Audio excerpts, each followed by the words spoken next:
Engine instruments? Check normal, replied First Officer Kirkland. Engine anti-ice? It's closed.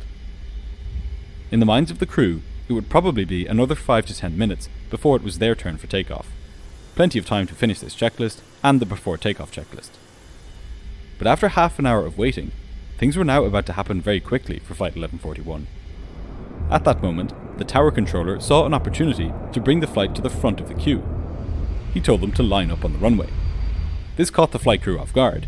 Now they would have to finish up both the taxi checklist and the before takeoff checklist all by the time they had lined up on the runway.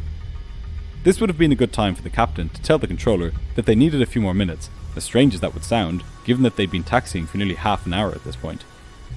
But instead, the pilots accepted the controller's instruction to line up. Under pressure, the flight engineer quickly ran through the final items of the taxi checklist with the first officer. Shoulder harness, they're on. Flaps, 15, 15, green light. Flight controls, tops and bottoms are checked. Nav instruments, they're set. Then Judd flipped to the before takeoff checklist, and he and Kirkland hastily went through that as well. Takeoff briefing is complete. The takeoff briefing had not been done, at least not in the previous 30 minutes. This was the captain's job, and its purpose is to ensure that the crew knows how the departure is to be flown, whether it includes any noise abatement procedures, hazards, or any other unusual aspects.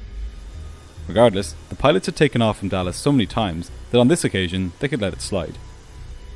But the brief wasn't the only thing that had been left out. Part of the checklist involved confirming the position of both the flap lever and the flap indicator to check that the flaps were set for takeoff.